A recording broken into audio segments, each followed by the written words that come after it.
My name is Matt Loader. I own Prettiest Princess Games. I work for a bunch of other companies. I've been printing for a number of companies. I don't know. I feel weird talking about myself like that. I do a whole bunch of stuff. If you really care that much, ask me after. We should have introduced each other. That would have been way less awkward than this. Whatever. Okay, well, so Aaron, you guys don't know each other that well enough. Yeah, we really don't. Like, personally. Do you want me to introduce you guys? All right, done. So this is Anna Fisher. She is a freelance pre-press graphic design production artist. There we go. This is Aaron DeMarc. He works for Breaking Games and Add Magic, where he does a lot of stuff with printing and all that as well. And as Cam, he's just cool. Cam just hangs out, floats around. If anybody gets rowdy, Cam's gonna punch him in the mouth. Yeah, so please be careful. we're delicate flowers up here, so we need to make sure we're okay. So the way we're gonna structure things, just to get into it pretty quick, is we're gonna talk for a little bit about stuff, and then we're gonna try to open up to a lot of questions, because we wanna give a big overview. This is not gonna give you everything you need to know to be able to make games, but just give you an idea of what goes into that process, and ways that you wanna be thinking about your projects. How many people here have designed a game? Awesome. How many people here have published a game and dealt with all of the manufacturing? All right, yeah, that's good. You're in the right place, guys. So just to give it a big, broad overview, there's a whole bunch of steps that go into the process of physically making your game. So let's assume that your design is already done, it's play tested, you figured all this stuff out. One minor step that you're going to want to think about throughout your design process, and this is a whole other panel that I've done before, is designing with production in mind. So sometimes I'll get RFQs, which I'll describe what that is later if you don't know, where they're like, we want, what was he saying the other day, 58 custom dice in 5 different colors. And they wanted all the colors to be 2 different colors, so they wanted them all to be Gemini. Yeah, so your game might be super, super cool, but if it's like $4,000 a unit, it doesn't matter how cool it is. You're not gonna really sell a lot of those. So when you're thinking about that, you want to think about stuff where you're like, oh, can I replace these with cards, or can I replace this with chits, or do I need this many? The number of cards in your game is going to be relevant. So cards are printed on sheets. They're either 18 up, which will be digital press, or they're going to be 54, 56, and then occasionally 55 or 110. Please, yeah, anyone with stuff to add. For those of you who are just starting out in game design, I 100% recommend that your first game is a card game that fits on standard sheets, and or a game with that fits in a 2-part setup box with a relatively small board and parts that you can source standard. Later, I know that some of you out there are like, but my game needs 400 custom miniatures. That could be your second game. After people are already buying games from you.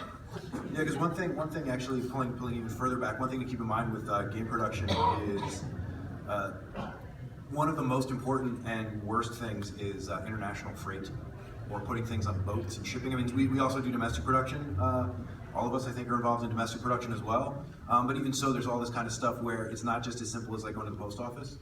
You're dealing with pallets. I hear stories of people coming up and they have a truck that doesn't have a lift gate to drop it off. So they thought they were going to a warehouse, and now your game is delayed. They have to drive it back, and there's this whole big hassle. And you're going to spend a lot of time caring about. Remember the San Diego dock fire where Yep. all of Yellow's games got lost for 9 months? Yep. So there's a lot of stuff beyond just production. You're going to want to look at logistics and international business law and all kinds of stuff that's not really the fun part. Add in a little bit of customs in there too, just in case you get stopped. That's a handful. Yeah, customs is real fun. And safety regulations, stuff like that. Jesus, we're gonna be terrible. Oh, we're gonna do questions right after. I will alert you. Oh, also, I'll tell you, you're gonna line up over there actually if you want to go be first. There's a piece of tape apparently. So Be okay. Someplace over there. So, assuming you guys made your game, it's all set, it's ready to go, it feels really good. The first thing you're going to do is you're going to go through and figure out what those components are that you specifically need. So that includes not just what they are, oh, I need cards. It's what material do you want those cards to be? What kind of finish do you want those cards to have? What kind of texture do you want? Do you want gloss? Do you want matte? There's a lot of different options even just in cards. Do you want them to be standard poker size? Do you want them to be bridge size? There's so many different variations for every different component that even the standard stuff, you're going to need to figure that out. Some of you guys that are first starting out, one of the things that I think all of us are involved in, except probably Cam, is having clients come at us and say, I don't know, we want cards that are like XYZ, or we want vague this. I'm not sure, can you help me with that? So that's where your manufacturer is going to send you samples. You're also going to be able to, I assume you all own games of your own. You're going to be able to look at those and say, hey, I really like this box. This box is a little thicker, and most of us that have been doing this for a while are going to be able to say, oh, okay, I understand what you're talking about. Or we can you can send us a sample of something that you really like. But you really want to super clarify all those details, because the company, ostensibly, manufacturer, will make exactly what you asked for. And if you don't enunciate it appropriately, where you're like, yeah, I want poker size, and you got that confused and you get the wrong size cards and now you're upset, that's really on you. And it's just something that nobody wants. Manufacturer, designer, publisher, it's just not good. So you want to really make sure that you're looking at those details. The best resource for that is going to be your manufacturer. Talk to a bunch of different manufacturers. One that I can say none of us are currently affiliated with, but does an excellent job of laying out some of those options for you, is Panda. If you go on their quote generator, I used to do this when we first launched the quote generator. I would go on for my own projects and check my specs and be like, all right, these are the standard options for finishes on cards, okay, and it gives you a drop-down menu of each different thing, so you kind of just start looking at what are these specifications that you need to think about. Aaron, this is the thing, I talked about this earlier, so I meant to be asking everyone else questions, because I invited other people to join me. I forgot to mention that, because it was supposed to be just me, right? Right, man. I don't know. So Aaron, what does GSM stand for? So GSM is the paper stock standard, basically. So you've got a couple different paper stocks. Every single manufacturer or plant can utilize a few different paper stocks. So you got everything from, I think, about 240, 250. 240 would be the lowest, and GSM is grams per square meter. Exactly. Sorry for not knowing. Didn't answer the one question. It goes all the way up to about 400. I've seen that around. That's pretty thick. I know Cards Against Humanity that we manufacture goes 280 linen coat, but you really want to specify exactly what stock you want, or you're playing a guessing game with this. Another thing that's really important with cardstock is that you actually use a cord cardstock. Mm-hmm. That's what gives it snap. So if you just cut a piece of thick paper, it's cardstock in a colloquial sense, if you go Staples or whatever. It's just a piece of paper that's thicker. Actual playing card stock is it's actually 3 layers, so there's 2 outer layers of paper around an inner layer of a thicker, sometimes plastic mixed in, sometimes not plastic, it's a thicker center piece. Different manufacturers do it a few different ways. You'll hear of different colored core stock. The coloring is actually kind of a marketing thing. So someone's ivory core might be worse than somebody else's. Somebody else's ivory core could be their bottom of the line, where somebody is their top of the line. So that's something that manufacturers kind of have tried to make more of a thing, but it's really not that big a deal. You just want to get a sample of it and see, yeah, this snaps the way I want it. Just kind of, you fold corner to corner and kind of feel, try to shuffle it, see how it feels. Color does play a factor, though. There are different colored cores. If you're using ivory, say, that's going to be very generic. Color is going to show up very vibrant on it, but if you're using a black, if you have a lot of black colors in your artwork, it's usually the best one to go with. There's also blue if you have a lot of blues in your artwork, so kind of want to play that into tone. You don't want to have a lot of light colored, vibrant artwork, but you're using black core, because that's going to dilute everything. So other things to focus on. So you are putting together this great list. You have this awesome list of specifications. The next thing you're going to do is you're going to send an RFQ. That's a request for quote. And you're going to talk to hopefully a number of manufacturers, and you're going to send them this list of specifications. Hopefully you've done an amazing job and they have no questions, because you clearly enunciated every single possible variable. But far more likely what's going to happen is you're going to get an email back that says, okay, this is great, but here are a bunch of questions. And then you're just going to work back and forth and continue to refine that. Sometimes you're going to want to start with one manufacturer and kind of figure out that refinement and then move on to other manufacturers. Sometimes you're going to want to talk to multiple manufacturers concurrently, but ultimately you should talk to a few different people, see who's the best fit, so you get along with. It's not just price. Sort of price and quality are kind of relatively standard. There are definitely some variations, but really what you want to do is you want to work with people that you like working with. And so this is part of that process, is determining who you want to be working with. Who do you think is giving you the good vibes? Who's answering your questions quickly or more clearly, or just whatever it is, those intangible things that make you say, yeah, no, this is who I want to go with. So then once you've figured out your quote, you're going to get back a bunch of price quotes, you're going to figure out who you want to go with. Some manufacturer's going to ask you to sign a contract, some manufacturer's going to have you just sign like an invoice. What do you guys do? We do the same thing. Yeah. We're a very small company, but very large at the same time. Magic print Cards Against Humanity, Exploding Kittens. We have 8 people in the office, sometimes 9. So you're contacting us, you're talking directly to somebody instead of kind of going through the system. So basically, I mean, it can take a long time, it can take a short amount of time, just gotta feel it out. Depends on the game too. One thing that I think is important to note about that, like the time aspect. So some people are like, oh, this quote was so quick, this quote was so long, what's the difference? So this is just a very basic fact, other than possibly Ludo fact, and I'm not even 100% sure about that, and there's definitely instances where it's not true. Literally no one owns everything that makes everything that's in board games. Like there's no factory that makes board games. There's so many different types of components that no one owns everything. Typically what you're gonna have is 2 tiers of systems. You're gonna have like brokers and then you're gonna have owners. Most people are brokers actually because it's a real awful job having to like argue with people in China a lot. And so that's why you pay someone like an extra 3% off of whatever it would cost for you to have to argue with China all the time. Plus then you have a little bit more legal culpability. You're dealing with a US based company, you know, you don't want to get into trying to sue someone in China. You know, so, but again, that's going to be a personal decision if you do or don't go with a broker. So there's brokers and owners. But the thing is, no matter what, almost all owners also do some brokering because, well, I have a paper factory and I make, you know, boxes and cards and we shrink wrap and finish products, but I don't actually make meeples. So I'm going and I'm calling a couple different guys I know to source those meeples. Or, oh, I'm gonna, you know, try to do this thing or do these dice or whatever it is. The process typically involves a number of different production facilities.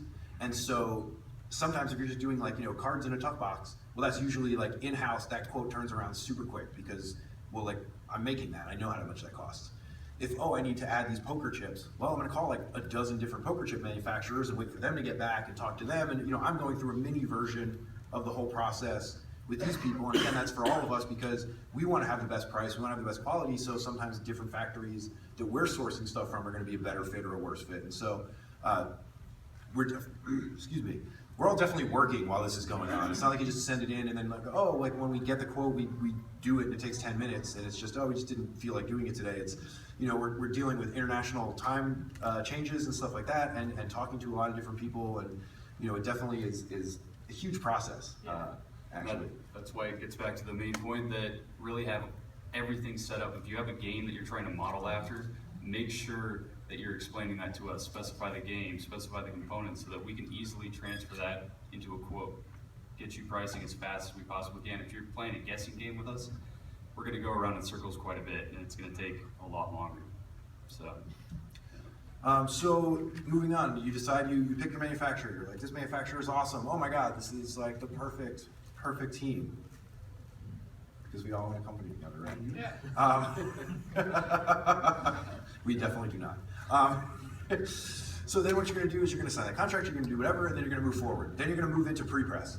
And this is Anna's area of Oh my God. expertise. Please call me immediately. I feel like very often people will start with visual design before talking to press, which means that you have to do visual design twice. And it really slows down your game. So what I would do is as soon as you have a working RFQ, and if you have a publisher or you're working with someone like me who's independent, contact them right away so that they can check with the manufacturers to make sure that all the specs of your game match what you're producing and provide you with things like templates for box and stuff and like just because very often I see like boxes where people make like the lid and the base exactly the same size and then they don't it just like doesn't clamshell at all. So I would say that for pre-press there's really 2 steps. There's the initial step where you should contact first and check all specs. And then after you're done and you have the visual design of your game, you're going to send the work back again and it's going to be rechecked and prepared for press. And I could go into that, but it's pretty dry. One of the things I would say as a independent person working with different presses is I would ask a couple of questions about their printing process, if it's digital, if it's offset. Offset generally you're going to see larger runs and more expensive on the small end. But you'll see less variation between cards, and items that are printed on it. Yeah, so just real quick to define those terms, because how many of you even know what offset versus digital? I mean, digital is a basic word, but anyway, so the difference between offset and digital. So digital is like your printer at home. It's just a much fancier, nicer one that does better work. But it's effectively the same thing. It's taking a file, shooting ink down. That's it. Offset is you're making big printing plates. Like, you ever watch those videos from like the old timey like newspaper presses and stuff? It's basically that. Except you're making films out of it, and you're going to do it in CMYK. So there's 4 different plates, and then they're inking those plates, and then the plates are hitting it. But that works. That is much harder to calibrate. Not harder. It's more of a process to calibrate and get everything set. So it works very, very quickly. So you're typically going to see that for much bigger runs, because if you're going to do 500, well, I'm going to have to run 500 through to get it all calibrated, because I pushed a button and 4 minutes later I printed 500 of them. Whereas digital, you can color correct and adjust things on the fly. You do 1, and you're like, okay, cool, this is weird. And then you do 1. Whereas with the offset, you're like pushing the button and it's like do, and then you look at those and make sure that the color variation is right and all that stuff. But yeah, you do tend to see much less variation in offset than in digital. So if you're designing for a digital press, I definitely design to sort of camouflage. So maybe like a patterned card back instead of a flat color, stuff like that. So that you can sort of hide some of the different sort of tool marks of the different processes. So then once that's all set, you send all your art in and it gets prepped.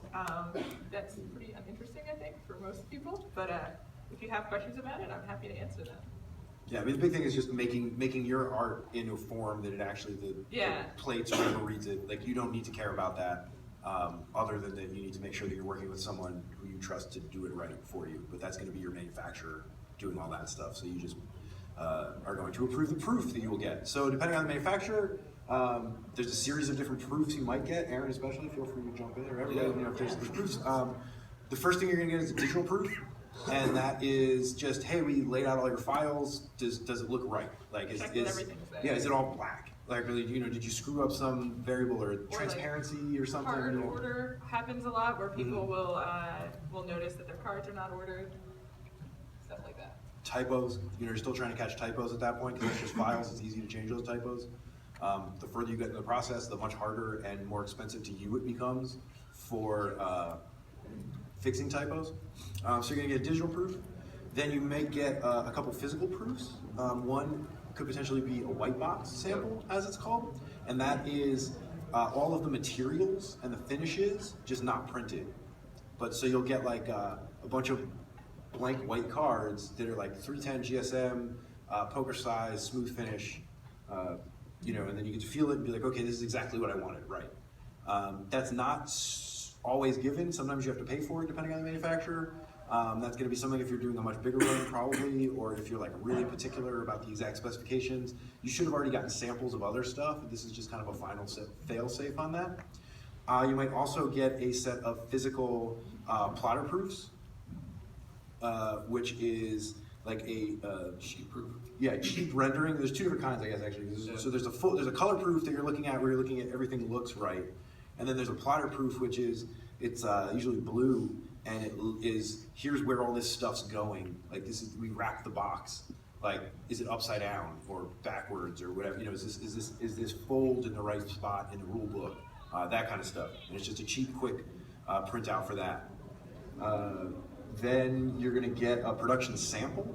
That would be a little further down the line. Pre-production sample you can go with. The pre-production sample is going to be a sample edition of the game before the full run is done. Usually pretty costly to do, because you're creating one game, as opposed to creating a full run, which is a post-production sample. Then you box up one game, send it over, make sure that everything is correct in the game. Once we're given the okay, then we print and package everything. Well, a lot of it's already printed. Printed already. Yeah. So that's the thing is, Package. you know, if we print a bunch of box covers, right? We'll print them and then we'll actually cut one out and stick it on and then send it to you, and then you look at it and you're like, oh, there's actually a typo. It's much cheaper to reprint just the box covers. So we won't do assembly until the very end. So, you know, dice, it's like we don't need to put those dice and then unshrink wrap everything if the dice are messed up. We just, okay, we change the dice out. And now we put it all together after it's all been approved. then you're going to have a game, basically. Minus the part that really is super unfun, which is depending on how, where it is produced, getting it to you. And that's a whole different panel. If you can, I highly suggest allowing your manufacturer to handle that for you. Most of them do. They are going to be far better at it. I have been doing this for a while, and I still only kind of know how to do some of that stuff. There's like 800 different codes. And it's different like every time. A whole different Every language. ship. Like different. Yeah, there's all these weird archaic slang. Really hard. Yeah, it's not fun. FedEx is great, actually. Honestly, like FedEx International does a great job. What's that? FedEx is not good today for Yeah, us. we're dealing with we're scooters. dealing with Oh yeah. FedEx. Well, I mean, Sometimes they're really good. Sometimes well, they're really the bad. one thing I will say about that is whether or not they are great at shipping, they are good at explaining to They you are. how to do the thing that you want. That to is do. correct. So when you're starting out, it's definitely don't just pinch pennies. I think this is a big picture thing for everything. Is you're starting out, you have no idea what's going on unless you have like a background in this stuff. There's so many different variables, so many different technical processes involved. The shipping, the printing, the file prep. There's so many things that if you don't have someone there to help you, it's really easy to screw up. So paying a little bit of extra to make sure that what you have is handled well and appropriately, and you can ask questions. A lot of people come to us and say, "Oh, I just want to go to China Direct. I'll save like 10%." And it's like, yeah, but you might also get the completely wrong thing because you don't know how to tell people what you're doing or what you want or whatever. Not even getting into like any potential sketchiness or anything. It's just that there's language barriers. There's just technical stuff. Some hilarious pieces of it. Oh god. Yeah. Well, I've seen games that were entirely black because they screwed up. Oh, yeah. Like, so the game came and it was just the box cover was all black. And they were like, well, that's what the file was. I don't know, maybe it was some cool art project. Like, they don't care. And you know what I mean? It actually kind of looked pretty cool. But it's like, but they don't care. I mean, that's the thing. It's like, they're just going to print what you tell them to print. They're typically not going to be gamers, which is something that I think we all, it's in our best interest because this is kind of the segment that we all serve the best, but we're gamers, we play games. If you say like, hey, I want a meeple, like I know what that means. You don't just send me like a file of that. Hey, I want something like, this other game. What's the finish like on Pandemic? Oh, like, okay, I know. We can look at all your files and stuff and say, this looks like a game, or this looks really off. Are you sure that this is right? So you're getting that's kind of like check that I think is really useful and important. Yeah, absolutely. Definitely. On the logistics side, just swinging back over towards that, if you choose to do this route yourself and have everything shipped in and monitoring everything yourself, you could deal with customs. It's very rare, but it always pops up. If you're the one dealing with customs, you could deal with having to store the games during a customs check. That could be anything from $600 to $1,200 a day for storage. Okay. You're also dealing with the time that you're putting in if it's stopped at customs. Could be up to a month. I mean, there's a lot of issues when you're dealing with logistics. So keep that in mind. Also, if you are printing direct, make sure that you or someone you know speaks Chinese. That's just required if you're going to do business. I don't know if I'd say 100% required. It's I would best not practices. recommend. It's best practices. There have been some hilarious incidents. What I think we're going to do now is jump to questions, Yeah, unless let's do anybody that. else has any other big stuff they want to throw in. I'm sure it'll come up. Yeah, I think it'll come up. We're mostly just... Oh, it looks like we actually have a mic stand. Woo-hoo. Nice. Everybody that's leaving because we're boring, thanks.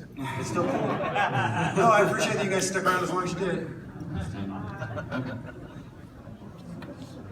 Is that rude? I wasn't trying to be rude. Nah, you're fine. I mean, they already left, so fuck them, right?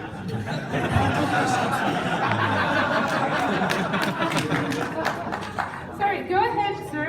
Before the other topic workshop. Is this the earlier panel or later? This is the early, all ages. I don't know what time it is. All right, so It's really that. so in between kind of the manufacturing and the I have an idea and I want to get into game design. In between that area, or making a tabletop game, you've already stated that it's rare that you find someone who actually does everything themselves: publish, create art, create game design, etc. So if you have a certain skill, like what I kind of do with it can either be concept, that's anyone can make it, but the game design, the mechanics, how everything works, reducing the game from being 8 hours of playtesting to actually being a playable game, that type of thing. How would you recommend that a person gets in contact with a group that could actually do things? And I've tried it with friends. Friends are a horrible idea. They will always screw you over and bail on you. So my answer is Facebook, actually. Facebook. Yeah, believe it or not. So I mean, get on Board Game Geek if you're not already. There's like some design forums, but on Facebook, there's actually Facebook has these really amazing group features, and these things are actually relevant for all of you, whether or not whatever phase you want to be in. One is you're going to want to join the Tabletop Publishers Guild. It's awesome, and you can get advice from like people that are in there are people that have been big deals since I was like a kid and doing this for that long, and they'll just pop in and answer a question. I get tons of information from in there. It's great. Then there's also the what is it, Tabletop Game Design? Yep. Tabletop Game Designers, I think, is another group, and that focuses more on design. That's a much bigger group, and you can just post questions. There's all kinds of stuff that you can. Say, hey, I'm having this design problem, or hey, I have this idea, I'm looking for this, who wants to collaborate on this or that? Another thing that I think is a cool resource is the IGA, which is the Indie Game Alliance. And that is, you can pay to get like better treatment, but mostly it's just, not better treatment, I guess. That too. Like you get With more stuff, like they'll benefits. demo your games and Yeah. stuff like that. I mean, it's a cool organization when you grow and want to give them money, but even just starting out, you can join, it's free, and you can just talk about stuff with other, starting indie game designers. And a lot of times I'll see people posting in there, hey, like I'm looking for, someone to help me with this project, or who wants to look on this. And you just get a sense of what people are doing, and you'll connect with somebody. I think Facebook. Well, IGA has its own website and stuff too, but. Unpub Network too. Oh, yeah, That's that's another great. great one, really good one. And if you make it out to their show and you have a prototype, everybody's more than happy to help you out with your game, show you, what could be fixed, or The other tell you thing, anything great. So prototype conventions in general. I was gonna Yeah. say. Yeah. So there's Protospiel. There's a big series of those. There's a few unpubs. Metatopia in New Jersey is really great and local for all of us. So you the other definitely get to thing I hang would out. recommend about if you're in the sort of the playtest mechanical development phase is to here's where a friend is handy. Get a friend to be the one who is demoing your game, because people will say all kinds of things about your game not to you that they won't just tell you to your face. People tend to be nicer, and that's not helpful. Yeah. No, absolutely. You want people that are mean. Yep, I've done that before, and I pretended to be the friend while it was my own game, so works good. out. Awesome. Yeah, just hopefully the forums will work better than previous times. Okay, awesome. Thank you. Okay. Hi. Hey. Hey, so, one of the advices you see on forums and stuff when you're designing your game for manufacturing is everyone says, oh, why don't you price it out on GameCrafter and see, how those things work.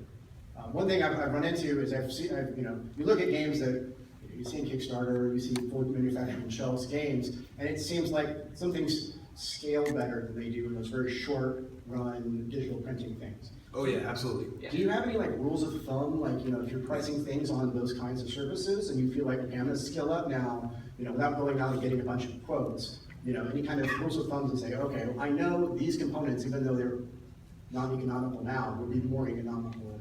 I mean, printed stuff is what's cheap. Standard size cards, die cut tokens, depending on how they do the token cutting. Yeah, so those are really expensive on Circles, Game squares. The thing with the Game Crafter is they are an excellent service for what they do, but they serve a very specific niche of the market currently. Yeah. That very short run, you're not going into distribution is the big thing. If you're planning to have your games in distribution, just a quick top-down thing is of the way money works is you're going to manufacture your game, you're going to pay whatever, you're going to try to figure out an MSR based on what your manufacturing cost is. Let's say you're going to sell that game for 40% of the MSR or less if you go into traditional distribution channels. So you're getting much less. And then they're going to take a cut, then they sell 50% typically to retail, but you're getting much less than that, so your margins have to be much tighter. Whereas if you're doing a much shorter run and you're selling direct to consumers, you're not looking to get into Kickstarter, you're not looking to get into distribution, you can run those margins a lot tighter. So you can say, oh yeah, no, 80% of the MSR is actually my cost, so I'm making a 20% markup off my cost. that's the same mark. That's actually not. That's a good markup, or a pretty good markup. Certainly not a bad markup. If you have distribution, you're just paying way less for the game. So the Game Crafter is great for kind of doing that stuff, but they're definitely not going to be a good source for figuring out costing in terms of mass production. Okay. Because stuff that's real expensive for them is actually really cheap for us. Because it's like doing like tokens is super cheap because they're laser cutting stuff. They're doing all this. It's like much more whatever. Same thing with like miniatures. And if you're 3D printing miniatures because you're only doing like 20 of them, well, that's really expensive per miniature. If we're doing 100,000 of them, it's a penny each. Okay. So there's a huge economy of scale difference there. If you're looking to do just kind of a cool indie game and make 100 copies or something, like Game Crafter's awesome. Right. Like, Now, I'm specifically asking about prototyping there and then moving on. So you're saying, like, again, tokens are really expensive. You said Game Crafter, I should lean towards more printed stuff if I'm planning on scaling the game up. I consider tokens printed. When I said that, yeah. So, but yeah, tokens are cheap for us. Like punchboard tokens, like that's not expensive. Because we're just doing so many of them, and it's just a machine that does it. One of the things to be aware of specifically with Game Crafters is they run a few custom dies. Like, they have those GM screens that have the curved top. And so if you fall in love with that at Game Crafters, when you go to scale up, your factory in China is not going to have that exact shape. So you're going to have to pay for like that die fee to be cut into that shape. Okay. Things like that. Or So plan for it to be rectangular or something. yeah, exactly. So think about that when you're looking to transition, because anything that has like an irregular shape, usually the factory, unless it's like a circle, isn't going to have. So they have those little like weird little starburst looking like what that Game Crafters does. Like that's not, your other factory's not going to have that. So either use a different component or plan to pay for a custom die fee, stuff like that when you're budgeting. For dies, I'd expect to pay about $200 a die, Something like that. depending on size. Thank you. Hold on, let me get this thing open. I'm gonna actually record this so I don't have to be an idiot and ask later. I have two questions, which one will lead into another one. But first thing, I do a lot of writing, and at home I have a text document with right now 4,000 plus words of basically a how to play of a board game I'm working on. It's in the Metro universe. There we go. It's in Metro universe, and I've had to alt-tab about maybe 1,500 times already while in game. And okay, this is the first question. Would you outsource if one of us if we wanted to work as partners later, like if I wanted to pay a premium? To have the instructions redone, or just No, look over, or? like actually get manufactured later after everything's typed up.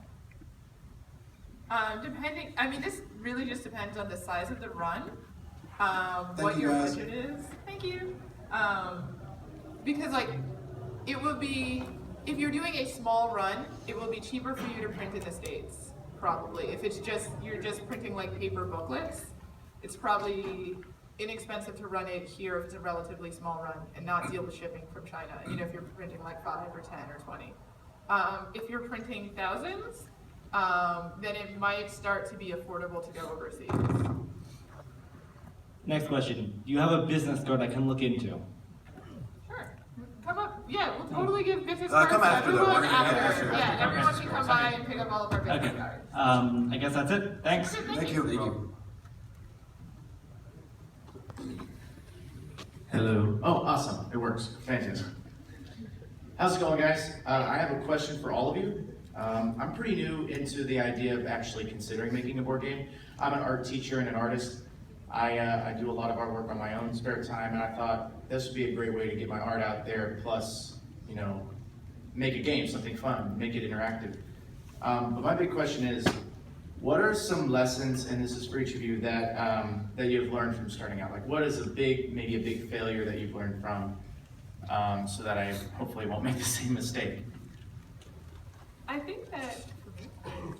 Yeah, go for it. Okay. I think that one of the things that I see very frequently with first-time designers is that they spend a lot of time thinking about this game, and they may have been thinking about making a game for several years, and they have already fallen in love with the game in their head.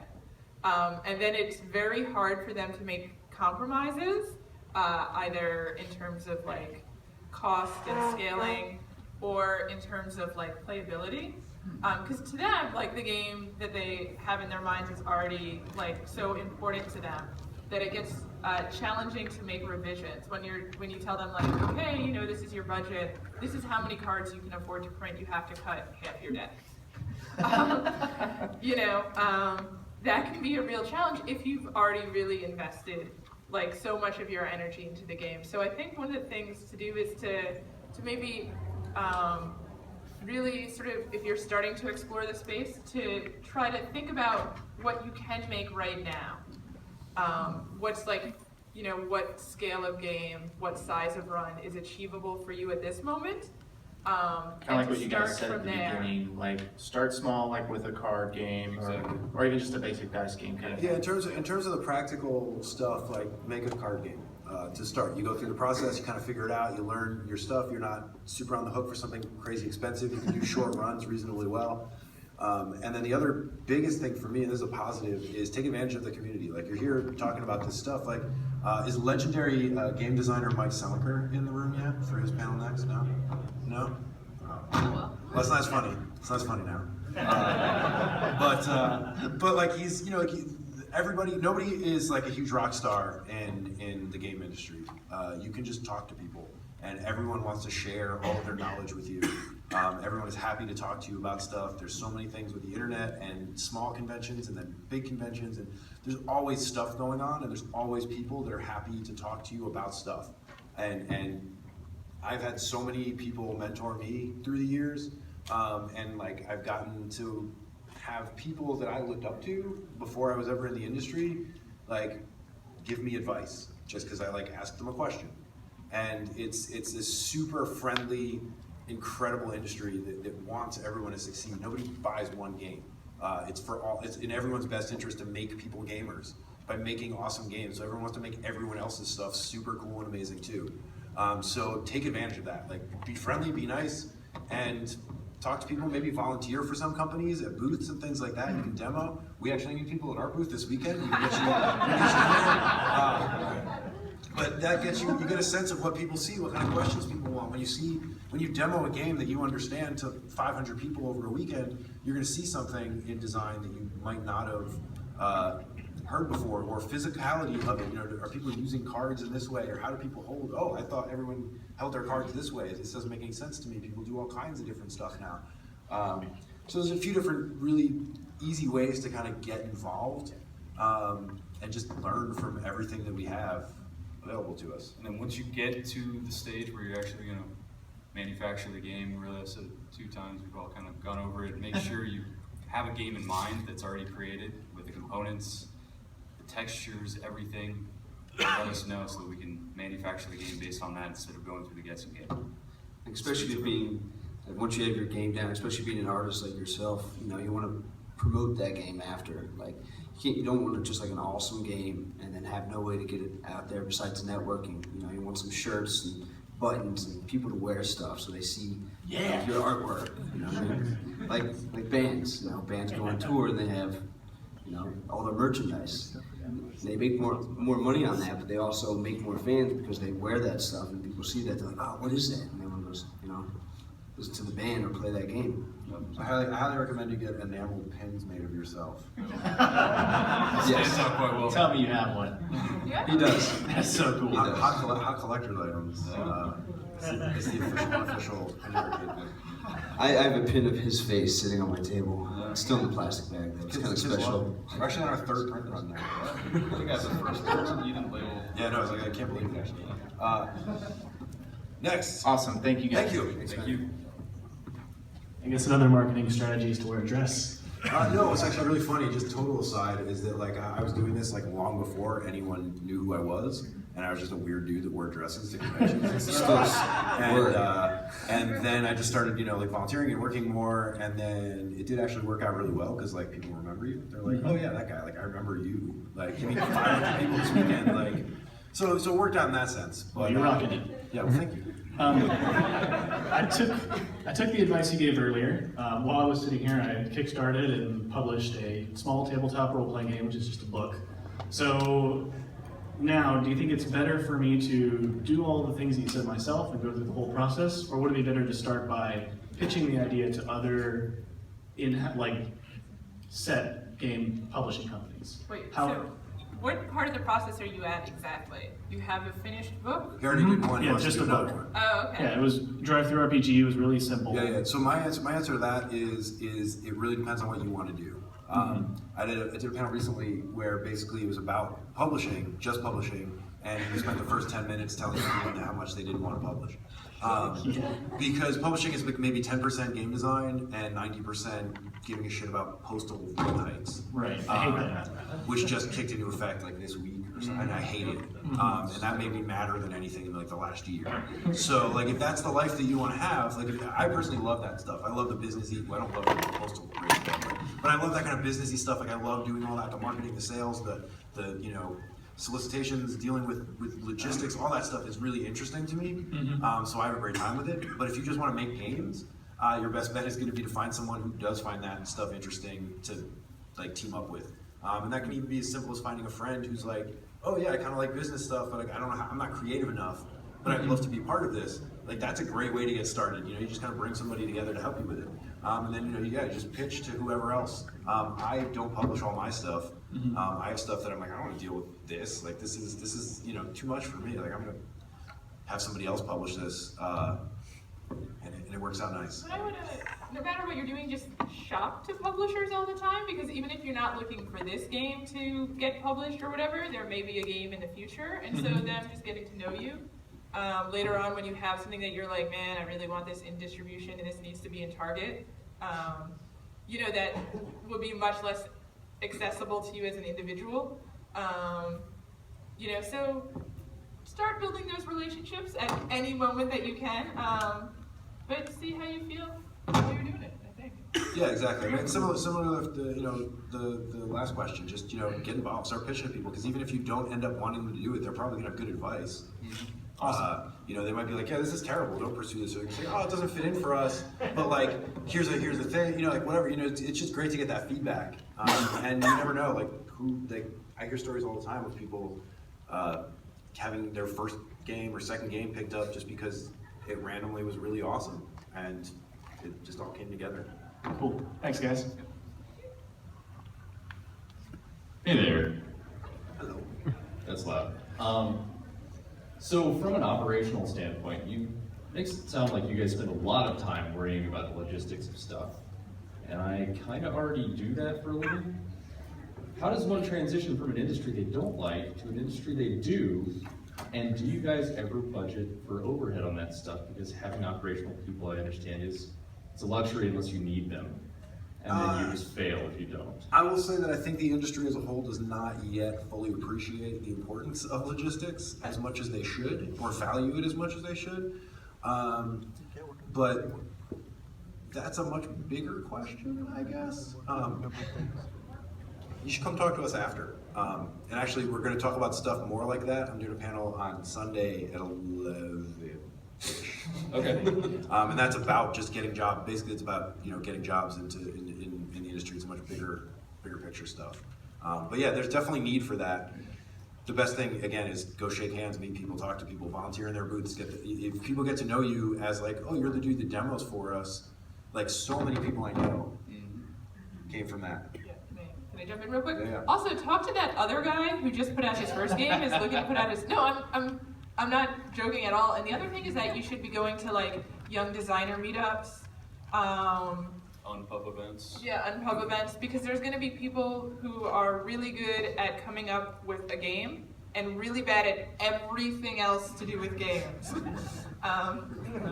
Right? Like, because there's some people who are like really intensely skilled at like mechanical game design, but cannot meet a ship date to save their life. And so you are needed, you just have to connect with those people and like maybe some people who are starting out or whatever, start doing it, show that you can do it, and then start shopping yourself around. Okay, thank you. Hello. Hey, how's it going? Pretty good. I recently saw a game on Kickstarter by a big company, Cool Mini or Not. Yeah. Yeah. And obviously, when they did the Kickstarter, they basically had the game done. Like, they had pictures of the miniatures, all that kind of stuff. But the backers had some character or something they picked up on. And they said, "Oh, we really like this character." And they said, "Well, we're going to make a mini and put it in the game." And I was wondering what y'all think that did to their costs, because I asked them, and they said, "Oh, it's expensive." I mean, I don't want to get too into their internal stuff that I probably don't think they want me talking about. But they have lost money on multi-million-dollar Kickstarters.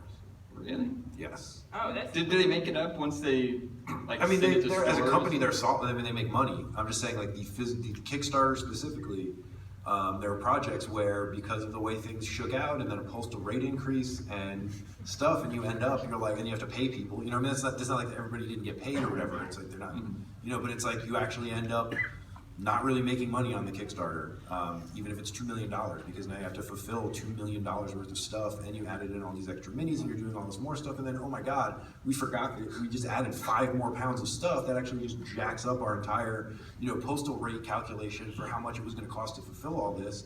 And then, oh my God, like there's a rate increase that goes into effect between production and delivery, and, you know, so it's really easy to screw that up.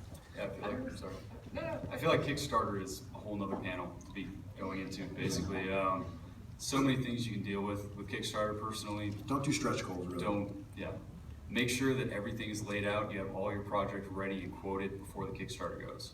If you're doing it after it goes, which we see all the time. I know, I can't believe it. Don't do that, guys. Yeah, Always want to work with the Don't do that. manufacturer first Yes. before you Find your throw game manufacturer on first. Kickstarter. How do you know it's $25 if I didn't tell you how much it costs The to other make it? thing that you sometimes run into, that I run into, is if your Kickstarter is too successful, but not successful enough, you can fall into this valley where it's like, oh, I was planning to make 500 of this game. And now I can make 3,000 of this game, but I can't quite make the 5,000 of this game. That's gonna like break the cost to do it internationally. And now it's way more expensive. So like very closely monitor how many you're selling and how that's gonna work out. But I think a lot of these companies are actually using Kickstarter as advertisement more than funding. Yeah, I mean, Simon doesn't care. Like they use it as like a platform, and they get more stretch goals, and they get to make more stuff. And it's, you know, at this point they have a very specific business model that none of us can really hope to capitalize on, other than pitching them games.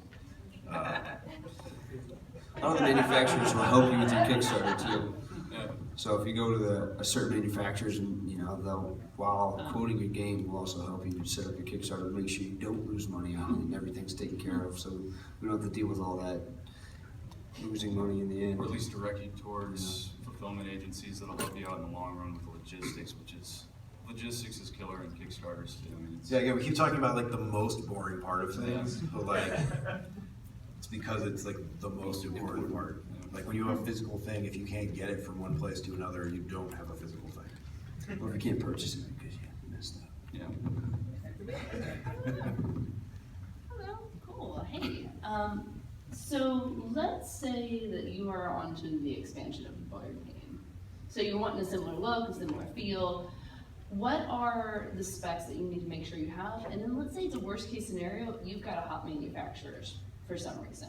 Send a sample, that's it. Just the sample? Yeah, send a copy, send, depending on who your manufacturer is, send them a couple copies and you can match it. If you know all the specs, if you send the printing specs from what you did, and excuse me, and then samples, that's it, done. So most of that's like universal Yeah, I mean, across manufacturing companies? Yeah, same thing. Yeah, we get people, I mean, I think we've all had experience with people that were like, we need to do another print run, not even an expansion, just, hey, this is a third print run of this game. Yeah. And it needs to look identical to the first two. So We just did one for Arcane Wonders for Mage Wars, Okay, which is yeah, like a yeah. competitive game. Yeah. And they care. Like, it's not like, oh, this yellow is slightly off, like whatever. It's like, no, like people like win money. It's like, you know, like Magic the Gathering, like their color proofing is so perfect, because if there's any variation, people like lose $100,000 or something, you know. So it's like it's something that can be done. I guess is the Yeah. main point. It's absolutely possible. Any good manufacturer is going to be able to do that. And yeah, just specs and samples. Okay, I was more wondering about specifics, because I figured it could be done, I just didn't know Yeah. the specifics. Yeah, awesome. How are we doing on time? Oh, where are we supposed to stop? Like a few minutes before? Now? Never. 10 minutes. Oh, okay. We go right to the time. Okay, awesome. Okay, cool. Hello, sir. Hey, do you guys know Monopoly Yes. and Settlers? Yes. I may have heard of it. The apartments and hotels. Yep, houses. Houses. They feel plasticky Yep, and Yeah. kind of cheap, yep. and the game's like $20. But in Settlers, the cities and settlements feel really nice, and they're made of wood, and the dice feels better, but it costs more. So when you choose materials, how do you decide between cheap and charging less and better materials but charging more? I'd say demand. Yeah, I mean, that's primarily that's like a marketing, Monopoly is printing 1 million copies a year, so their economy of scale on those plastic pieces, every single piece of plastic in that entire game probably costs them about 2 cents a unit. I'm not exaggerating, because they're making so many of them, and plastic is cheap at that level. Settlers of Catan, like they're making wood, and that's custom wood. I mean, they have the process down. They make enough copies of that game a year that they basically just make it constantly. But yeah, that's wood. That's much more complicated than using a plastic injection molding machine that's designed to, kick out 1 million pieces in a week. You can always republish into a nicer box in a collector's edition later. So you always go cheaper first? Not always. Not always, but I would also look at where you are in the market, how many copies you realistically think you can move, because it's a lot harder to then let's say you do a small game that you're not putting into distribution, you're selling it yourself, and you made 1,000 copies and you sold 500, and now you have 500 in your basement. Eating that cost of those 500 copies, especially when you're not totally sure where you are marketing-wise, where how many copies you're really going to move, the more expensive that box is, the more upset you're going to be when your washer breaks and your basement floods. Yeah, find your demographic first before you decide exactly what parts, you can definitely go with. If it's a killer game with great content, people are going to buy it no matter what. If you're trying to just break into the market, sometimes it's better to go a little more premium than just wash out the components. So, I mean, this is a personal pet peeve, crusade that I'm going on lately, is make sure that your game has a reason to exist. If you want to do a cool indie thing and just make a fun thing for yourself and throw it up in the Game Crafter and do whatever, that's great. I totally love that. But think about what your game is doing. What other games do exactly the same thing? What how is your game better? You can software, it's killer app, right? Is the thing. You have a thing. Give me in 30 seconds, in a 30-second pitch, tell me what's awesome, and then I'm gonna think about it and be excited about it. Don't just make a game. If you just want to make a game, that's awesome. But don't worry about manufacturing 1,000 copies of it. Because the market is really saturated and really, what is it? I don't remember this year. Yeah, I don't remember this year, but over 800 games came out at Essen last year, which is a 4-day convention, the biggest game convention in the world. Over 800 games launched at Essen. So even if 10% of those are really amazing, that's 80 games that year that are incredible. And even being in the industry, I didn't play that much more than 80 games last year. New games. How many new games did you guys play? So you're up against some really, really stiff competition. And I'm not saying this because I want to be a dick or anything, but just really think about what you're doing and really go back, continue refining. You have this kernel of an idea, really go back and try to make it something that's going to be stand out. Do something cool. Think outside the box. That has nothing to do with manufacturing, and probably not really your question either. Just evolve. But yeah, so feel out where you are in the market. Know that you can always go up brand later.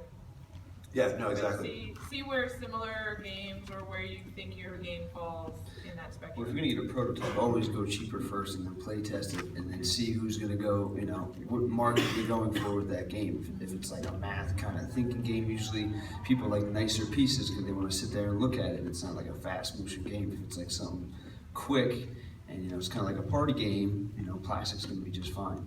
Thank you. Okay, that was a great answer. One big thing too that I'll add to that, and it gets back to what we were talking about with card games. Like, you know, you're a designer, you have a bunch of different ideas, you're a publisher, you're looking at different ideas. Card games are perfect. You can do a card game for like $10, $10 MSR, and then you become a brand. People know you. Like $10 is, you convinced me at a show. You know, like you can convince someone to give you $10 very easily, comparatively. You know, you have nice art, you have a cool pitch. You can get somebody to take a chance on $10. If your game is like this $90 massive thing, it might be an amazing game, but like you're gonna have to work a lot harder to get me to give you $90. $10, hey, yeah, sure, like I'll check it out. And then you are an established person. People, oh, I like your thing. I know what you did. And you know, so from both sides, it's great because it builds your brand with stuff that's not as high risk. It's harder to totally screw up. And you get to kind of like get through the process with something where you are doing fulfillment, you are doing logistics, but now it's cards. It's not, oh, this is an 8-pound box that's gonna cost me, like if I screw it up, like I lost $4,000 in shipping because I miscalculated, you know, half a pound in this. So, you know, start small, and again, start like reasonably budget. You know, it's not necessarily, oh, you should do all your card game in like 240 GSM or something, but you know, you're gonna figure out if you want to do 280 or 300 or something like that. But you know, it doesn't necessarily need to be plastic cards. You know, you don't need to go top of the line for your first thing, I think.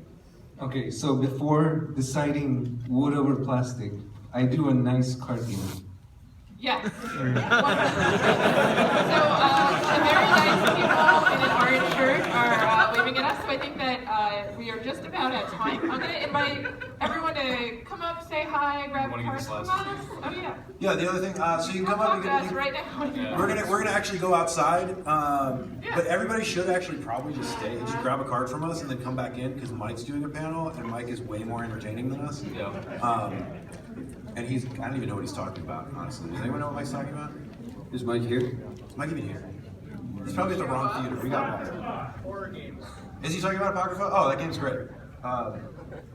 He's not coming to the panel on Sunday, actually, because his flight is earlier now. So. You take one more little question? Outside. We can do that. Come up, say hi. Yeah. Thank you, guys.